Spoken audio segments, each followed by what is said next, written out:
ایک ہی بھائی نے کویسچن کیا کہ نکلی دانت یہ لگوانا چاہتے ہیں، سامنے کے دانت ٹوٹ گئے ہیں، اب یہ نہیں پتا کہ وہ نقلی دانت کس مادے کے، کس چیز کے میٹیریل کیا ہے، کس سے تیار کیے گئے ہیں، تو وہ ان کو پتہ نہیں تو کیا لگوا سکتے ہیں کہ نہیں۔ تو یہ دیکھیں ایک اصول میں ذکر کر دیتا ہوں، اس قسم کے بہت سارے مسائل آپ اس سے حل کر سکتے ہیں۔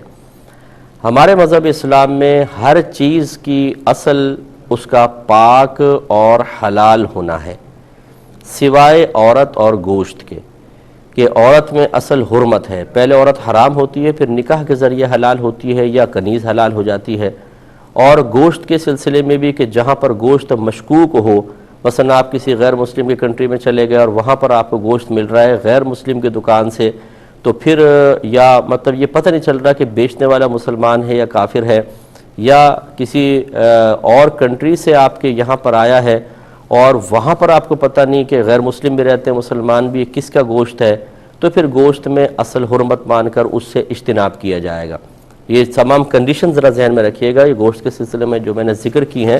چنانچہ اگر آپ کسی مسلمان کنٹری میں ہیں اور وہاں پر کوئی مسلمان گوشت بیچ رہا ہے تو پھر آپ کو پوچھنے کی ضرورت نہیں کہ یہ حلال ہے یا حرام۔ جیسے آپ پاکستان میں ہیں اور یہاں پر آپ ہزارہ شادی بیاہ میں مرغیاں کھا رہے ہیں، گوشت کھا رہے ہیں، اس طرح دکانوں سے خرید رہے ہیں، آپ کبھی نہیں پوچھتے صحیح ذبح کیا ہے کہ نہیں کیا، یا شادی بیاہ کے ہال میں آپ کھانا کھا رہے ہو تو ان سے میزبان سے پوچھیں بھئی صحیح حلال تو کروا لیا تھا کہ نہیں، کوئی نہیں پوچھتا، تو وہ اس کا حکم ایسا نہیں ہے۔ جہاں شک و شبہ ہو وہاں پہ حرمت کو فوقیت دیں گے۔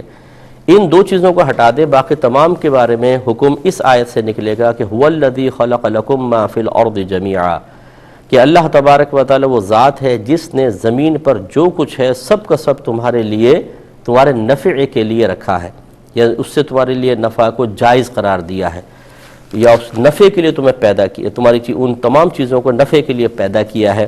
اور نفع یقینی سی بات ہے اسی سے اٹھا سکتے ہیں جو پاک اور حلال ہو۔ تو اس آیت سے ثابت ہوا کہ دنیا کی ہر شے ہمارے لیے مباح ہے، ہم اس سے نفع اٹھا سکتے ہیں، صرف حرام اسی کو کہیں گے جس کے بارے میں پھر کوئی دلیل مل جائے اور وہ چیز اس آیت کے حکم سے باہر نکل کر کسی اور دلیل کے تحت آ جائے۔ جیسے مثال کے طور پہ اس آیت کو اگر دیکھا جائے تو اللہ تعالیٰ نے دنیا میں جو کچھ ہے ہمارے نفع کے لیے پیدا کیا، یعنی وہ حلال ہے ہمارے لیے، طیب ہے، تو کیا سود بھی حلال ہے؟ تو کہیں گے کہ نہیں، کیونکہ اس کے بارے میں ایک آیت موجود ہے۔ کیا رشوت بھی حلال ہے؟ نہیں، کیونکہ الگ آیت موجود ہے۔ کیا مردار جائز ہے؟ نہیں، کیوں؟ الگ آیت موجود ہے۔ اسی طرح جس چیز کے بارے میں ممانعت ہے وہ چیزیں اس آیت کے حکم سے نکلتی جائیں گی۔ اب لہٰذا معلوم ہوا کہ اگر کسی کے بارے میں کوئی الگ آپ کے پاس دلیل موجود نہیں ہے تو پھر وہ حلال اور طیب ہوگی اور اسی آیت کے تحت آئے گی۔ اب ان دانتوں کا مسئلہ لے لیں، آپ کو نہیں پتا کہ کس میٹیریل سے تیار ہوئے ہیں، فرض کر لیں کہ بیچنے والا کہتا ہے یار مجھے بھی نہیں پتا یہ کس چیز سے تیار ہوتے ہیں، کون سے مسالہ اس میں ڈالا جاتا ہے، کون سا نہیں ہے، تو بس پھر یہ اس آیت کے تحت آئے گا کہ اللہ تعالیٰ نے دنیا کی تمام چیزیں تمہارے نفع کے لیے پیدا کی ہیں، پھر آپ کو مزید تحقیق، جستجو کسی کی ضرورت نہیں ہے، آپ اس کو استعمال کر سکتے ہیں۔ بعض لوگ ایسے ہوتے ہیں کہ جو ہر چیز کی تہ میں جانے کی کوشش کرتے ہیں، وہ اپنی زندگی کو خود تنگ کرتے ہیں، وہ مطلب یہ کہ شرعی رعایتوں سے اگر فائدہ نہیں اٹھاتے تو وہ پریشانی رہتے ہیں، وسوسوں کا شکار رہتے ہیں، اور پھر وہ تحقیق اور جستجو، کسی کی کچھ تحقیق ملتی ہے، کسی کی کچھ، وہ فیصلہ نہیں کر پاتے۔ اور میں نے اس قسم کے وساوس کے شکار لوگوں کو یہ دیکھا ہے کہ وہ جو جس میں ان کو وسوسہ پیدا ہوتا ہے اس میں تحقیق کریں گے، اور ہزارہ چیزیں بغیر تحقیق کے استعمال کر رہے ہوں گے، ان کو کچھ بھی نہیں ہوتا۔ یہ بھی مناسب نہیں ہے۔ تو گزارش یہ کر رہے تھے کہ بعض لوگ ہر چیز کی تحقیق کی طرف آنے کی کوشش کرتے ہیں، یہ کیسے بنی ہے، یہ کیسے بنی ہے۔ شریعت نے اصول بیان کر دیا کہ اگر کسی چیز کے بارے میں آپ کو یقینی طور پہ حرام ہونا معلوم ہو، ناپاک یا نجس ہونا معلوم ہو، اس سے آپ اجتناب کریں گے، اور نہیں معلوم ہے اور آپ مطلب آسانی سے کوئی تحقیق ہو سکتی ہے، مطلب کسی سے آپ نے پوچھ لیا، جیسے دکاندار بیچ رہا ہے تو وہ کر لیں، لیکن آپ کو بہت زیادہ ڈیپلی جانے کی کوئی ضرورت نہیں ہے، وہ آپ کے لیے طیب اور حلال ہے۔ اور کسی بھی چیز کے حرام ہونے کا یقین چند چیزوں سے ہو سکتا ہے۔ نمبر ایک، آپ نے اپنی آنکھوں سے کسی شے کو ناپاکی، کسی شے میں ناپاکی کو ملتے دیکھا ہو، یا ناپاک چیز سے تیار ہوتے دیکھا ہو، یا پھر کسی عادل شخص نے دیکھ کے خبر دی ہو۔ عادل اسے کہتے ہیں جس کا ظاہر باشرہ ہو، صاحب علم بھی ہو، صاحب تقوی ہو، اس کے گھر والے، اس کے قریبی لوگ گواہی دیتے ہوں، کبھی یہ جھوٹ نہیں بولتا ہے اور تمام عبادات بجا لاتا ہے، صغیرہ کبیرہ گناہوں سے بچتا ہے، وہ ہوتا ہے عادل شخص۔ وہ اگر دیکھ کے آپ کو آ کے بتائے کہ میں نے دیکھا تھا کہ ایسا ہے، تو اس کی خبر دینا بالکل ایسا ہے جیسے آپ نے خود دیکھا ہو، پھر اس پہ آپ کو یقین کرنا ہوگا۔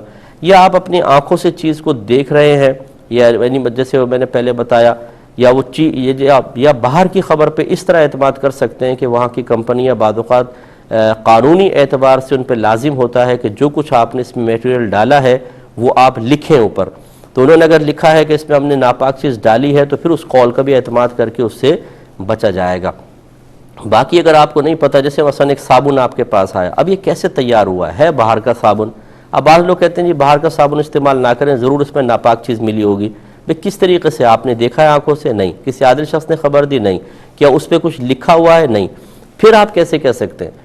تو اگر آپ یہ کہتے ہیں نہیں وہ اکثر ڈال دیتے ہیں حرام چیز، تو ضروری تو نہیں کہ اکثر ڈالیں تو اس میں بھی ڈالا ہوگا۔ پھر زیادہ سے زیادہ یہ کہ اگر آپ کا دل نہیں چاہ رہا تو آپ اس کو چھوڑ سکتے ہیں، لیکن اس کے حرام ہونے کا فتویٰ نہیں دے سکتے ہیں، بلکہ یہ اس آیت کے تحت آئے گا کہ اللہ تعالیٰ نے ہر چیز تمہارے نفع کے لیے پیدا کی ہے۔